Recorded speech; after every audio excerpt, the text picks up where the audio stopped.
पैशाची एक सवय लक्ष्मीची, तिच्याकडे बघितलं की ती राहत नाही आपल्याकडे, लक्षात ठेवा.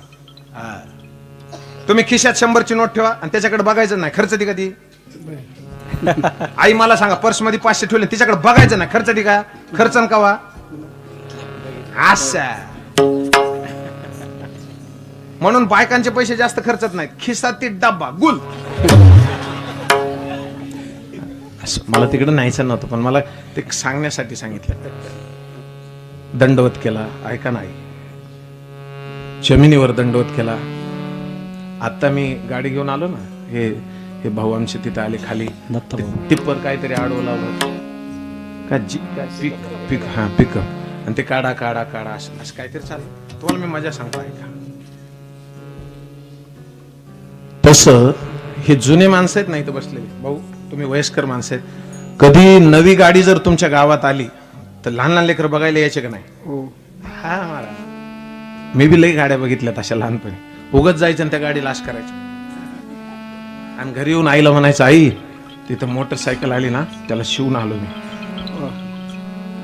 तेव्हा शिवायला आनंद वाटायचा, आता बसायचा कंटाळा आला. देव देतो पण तुमच्या लक्षात येत नाही. तशी ती लेकरं आली आणि असा रथाला हात लावायचे आणि म्हणायचे, काका तुम्ही कोण आहे? तो अक्रूरजी म्हणले, मी अक्रूर आहे. नाही, आमच्या गावात कसे काय आले? लेकरं लय ओळख काढतात मार.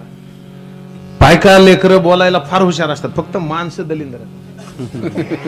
एसटी मध्ये जर बसलं ना, शेजारी महिला असली एखादी, तर ते 3दा विचारणार, महाराज दिसतात? आपण म्हणलं ना, हो. काय करता? म्हणलं, खिशे कापितो. महाराज म्हणलं, काय करीन मी? कीर्तन करता का? हो. आमच्याकडे येतात का? मग आमच्या गावातले सप्ताह असतो मग. म्हणजे ते चर्चा करीत राहणार. आणि एसटी मध्ये आपल्या शेजारी एखादा माणूस बसलेला असू द्या,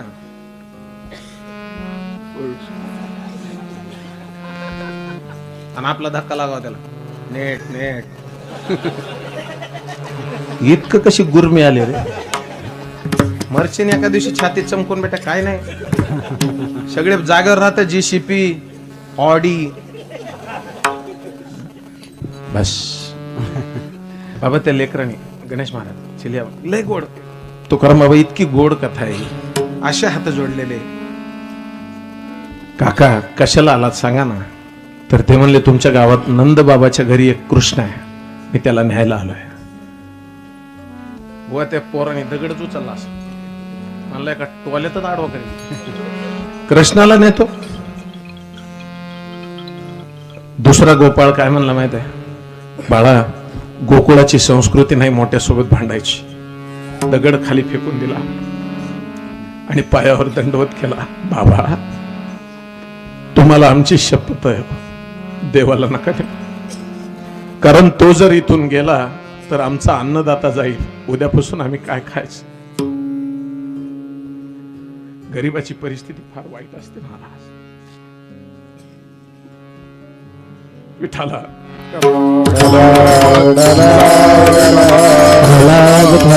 आम्ही काय खायचं सांगा ना? त्यांच्या चिमुकल्या लेकरांच्या डोळ्यातलं पाणी बघितलं, अक्रूर असे वर बघायचे, म्हणायचे, हरी, एवढ्या लोकांचं मन तोडल्याचा मला काय दंड मिळेल? ते पोरं म्हणले, सांगा ना काका, नाही नेणार म्हणून. तर ती अक्रूरजी म्हणले, मला त्यांचं घर दाखवा ना. ते म्हणला, दाखवतो, पण आधी आमची शपथ खा.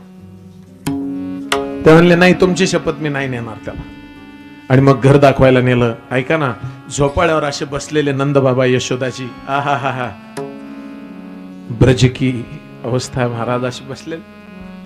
लांबून पोरांनी दाखवलं, ताई दादा लांबून दाखवलं, आई तेव्हा ते झोपाळ्यावर बसलेत ना, ते आमच्या सगळ्यांचे वडील आहे, नंदबाबा. आणि त्यांच्या शेजारी जी बसली आहे ना, ती गोकुळाची माय आहे आमची, यशोदा. अक्रूरजी हळूहळू घराकडे गेले. हे पोरं सगळ्या गावात गेले आणि सगळ्या गवळणींना सांगितलं, दाढीवाला माणूस आला आणि कृष्णाला न्यायचं म्हणतो. बचत गटाच्या जशा मीटिंग होतात ना, तशा गवळणीच्या मीटिंग झाल्या मंदिरात. सखी, तुला काय वाटतंय जाईल? दुसरी म्हणायची, नाही जाणार. अगं, मी त्याला बघितल्याशिवाय पाणी पित नाही, तो मला सोडून कसा जाईल? काली कंबली वाला मेरा यार है. जाणार मी तिथवर जाणार, पण अगोदर माझ्या सोबत सगळे सभंगडी रडत वो मेरा यार है मेरा दिल.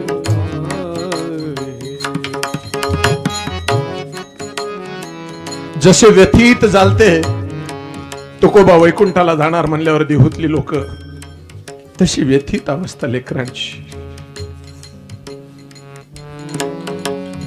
यशोदेकडे बघितलं. मी तुम्हाला बोलतो बाबा, ऐका सगळे. हा, एखादी अवघड गोष्ट सांगायला जर कोणी बातमी द्यायला आलं जुन्या काळात, तर आपण घरातल्या बायकोला किंवा आपल्या आईला त्यांना मध्ये पाठवायचो, बरोबर का? तर ते धक्का बसू नये म्हणून. तसं महाराजांनी विचारलं नंदबाबांनी, अक्रूरजी कश काय आले तुम्ही? अक्रूरजी काय म्हणले माहित आहे? यशोदा आईला मध्ये पाठवा. यशोदा मध्ये गेल्या. पण जुन्या काळातले जे बांधकाम आहेत ना महाराज, हो आताचे इंजिनियर सगळे फेल आहेत. स्वयंपाकघरात घसली ना बाई, तरी तिला दरवाजातून कोणी आलं आणि बैठक मध्ये कोण बसले ती दिसायची, खिडक्या असायची. तशी यशोदा तिथं जाऊन बसली ना ऐकत होती. अक्रूरजीने हात जोडले म्हणले, नंदजी कंसाने पाठवलंय तुमच्या बाळाला न्यायचं. एवढं म्हणूस तर यशोदा बाहेर आल्या पळत, असे हात जोडले. बाबा या अक्रूराला काही बोलू शकत नव्हत्या ना, यांनी नंद बाबाच्या पायावर डोकं ठेवलं आणि काय म्हणल्या माहित आहे? मी आजपर्यंतच्या आयुष्यात तुम्हाला काहीच मागितलं नाही, पण आज हात जोडून प्रार्थना करते, माझ्या लालाला नका पाठ विठाला.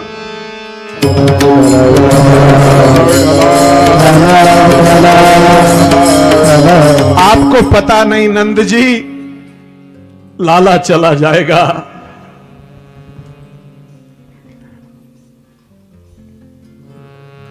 तो गोकुल में अंधकार छा जाएगा. एक सांगू महाराज, आई रडून मोकळ होते, पण बापानं कुणापाशी रडायचं ना. नंद बाबांनी तिच्या पाठीवर हात ठेवला, ऐका ना, आणि असा पाठीवर हात ठेवून डबडबलेल्या डोळ्यांनी नंद बाबा म्हणले, नाही त्याला पाठवणार, तू मध्ये जा.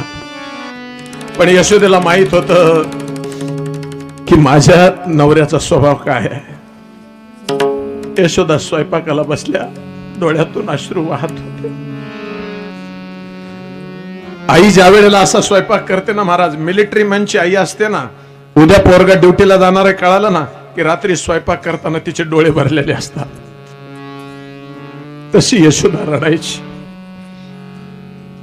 मला एक जण असं म्हणलं, मी कीर्तन झाल्यावर, महाराज तुम्ही यशोदा रडायची म्हणलात, यशोदाला आरतुर बोललात.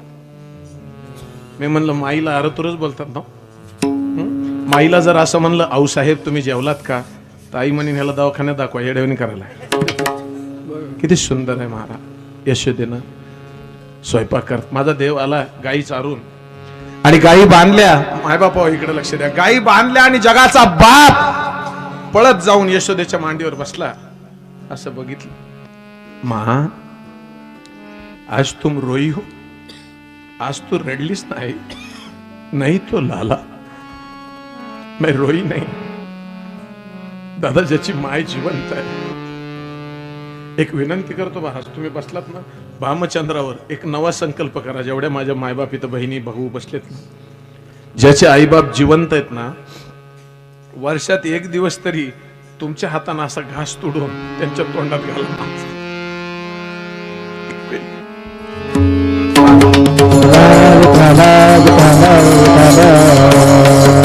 हीच ती माय आहे जिनं अनेक घास तुमच्या तोंडात असे घातले, आणि हाच तो बाप आहे. तुम्ही वेगवेगळ्या वस्तू खाव्यात म्हणून आणल्या होत्या त्यांनी, बरोबर करा ना दादा. मेल्यावर 10व्याला गुलाबजामुन केल्यावर तुम्ही कावळ्यांनी दोघांनीच खायची महाराज. दबदबलेले डोळे. माँ तुम रोई हो? नहीं तो लाला मैं नहीं रोई बेटा. माँ तो फिर आंखें? तर ती म्हणली चुलीतल्या लाकडाचा धूर झालताना म्हणून डोळ्यात पाणी. नहीं माँ मुझे पता है तेरे बच्चे तुझको प्यारे, रावण हो या राम. हे माँ तुझे सलाम, हे माँ डोळे